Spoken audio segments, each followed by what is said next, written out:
Selamat malam, salam Razabol. Hari ini saya mau bahas tentang Lionel Messi yang cabut dari Barca karena ada beberapa kendala yang terkait. Jadi di sini saya mau bahas tentang Messi.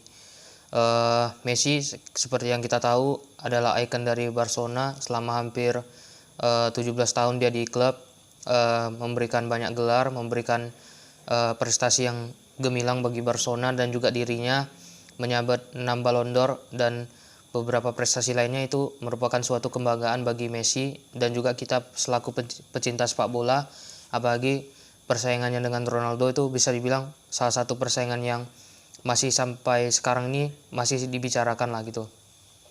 Jadi di sini saya ingin membahas tentang Barcelona yang diterpa masalah dengan Messi, di mana Barcelona tidak bisa memperpanjang kontrak Messi karena ada hal-hal tertentu.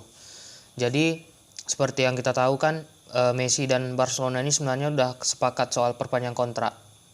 Jadi di perpanjang kontrak itu Messi itu gajinya setelah setuju dipotong 50% dan dia akan dapat tambahan kontrak selama 5 tahun. Jadi dia bertahan di Barcelona itu sampai 2026 seperti yang direncanakan.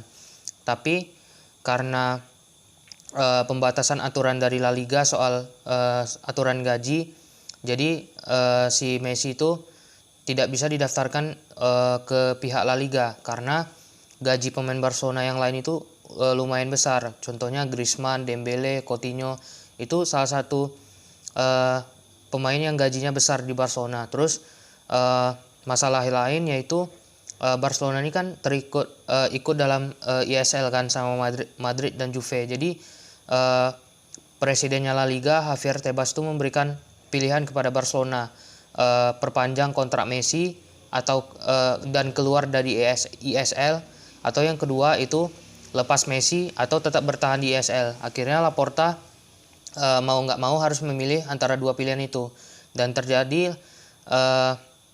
terjadilah sekarang ini kan Messi cabut dari Barca dan Messi pun dilepas secara free transfer.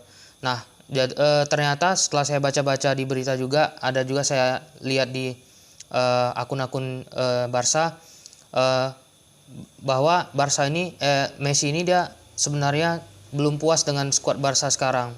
Messi itu belum melihat skuad Barca ini skuad yang bisa menjuarai kompetisi bergengsi di musim depan. Jadi makanya itu dia melihat skuad Barca ini kayak ya skuad seperti musim lalu yang cuma juara Copa del Rey.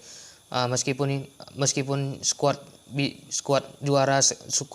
Barcelona sekarang ini bukan skuad yang unggul untuk skuad juara di tiap kompetisi, tapi Messi itu masih menghargai Barcelona tentunya kan.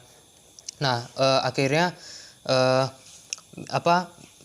muncullah kabar lain yang mengatakan bahwasanya Messi itu udah meminta Barcelona datangin Cristiano Romero dari Atalanta, tapi masalahnya ini back lumayan mahal juga dibanderol sama Atalanta, dan ya kita tahu finansial Barca lagi terjepit kali karena pandemi ini. Dan ini semua kalau bisa bilang sih salahnya Bartomeu kemarin gitu dengan manajemennya, yang bisa dibilang ya inilah warisan manajemen Bartomeu yang bisa dibilang manajemen katrok yang ya mewarisi ke Laporta, dan inilah akibatnya yang terjadi sekarang.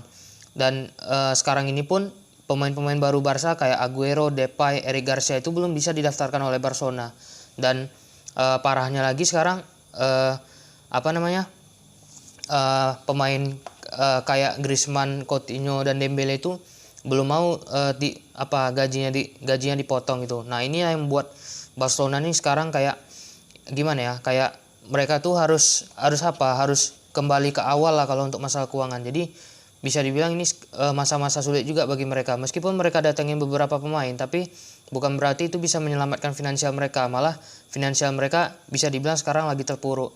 Makanya meskipun mereka potong gaji Messi 50% pun, ya tetap susah juga kalau misalnya pemain-pemain lain tidak mau potong gajinya. Jadi sekarang ini Messi direncanakan akan melakukan press conference besok jam 4 sore di Camp Nou. Dan rumornya yang saya baca di IG Fabrizio Romano itu PSG udah memimpin perburuan Messi, dan direncanakan ayah Messi akan jumpa sama PSG, karena kan Messi ini kan agennya kan bapaknya sendiri, Jorge Messi. Jadi muncul juga kabar tanggal 10 besok itu PSG udah nyewa Menara Eiffel untuk menyambut untuk alasan yang diketahui, tapi saya rasa itu cara PSG untuk memperkenalkan Messi lah, karena di tahun 2017 kemarin kan PSG beli Neymar dari Barca. Neymar tuh diperkenalkan juga di Menara Eiffel. Jadi saya rasa ini bakalan jadi suatu transfer yang sensasional di tahun 2021 ini, dan ya bisa dibilang skuad PSG musim depan ya bisa dibilang skuad bintang sih. Tapi kalau misalnya nggak juara UCL juga kebangetan kali PSG itu udah dapat 4 pemain free dengan kontribusi, dan ya namanya bisa dibilang nama-nama besar semua, apalagi Messi, Ramos, Wijnaldum dan Donnarumma itu bukan nama yang pemain yang kaleng-kaleng kan, itu nama pemain yang bisa dibilang bagus lah di tim yang mereka bela sebelumnya. Jadi Messi kemungkinan besar akan ke PSG. Ada juga rumor yang mengatakan bahwasanya Chelsea tertarik untuk ikut memburu Messi, tapi saya rasa Chelsea pun nggak susah juga untuk bayar gajinya Messi, apalagi mereka hampir deal juga dengan Lukaku dengan harga 115 juta euro plus gaji 2 kali lipat yang Lukaku dapatkan dari Inter. Jadi nanti Lukaku tuh dapat gaji 12 juta per tahun di Chelsea. Jadi saya rasa Messi ke PSG, terus nanti Chelsea bakal dapetin Lukaku. Oke, itu aja dulu. Nanti kalau misalnya Messi udah resmi ke PSG, bakal saya kabarkan juga di story WA ataupun di Instagram. Nanti update transfer yang lain kayak tadi Lukaku dan beberapa pemain lain, Varane, Danny Ings, Jack Grealish, nanti akan saya bahas di video terpisah. Oke, thank you for watching.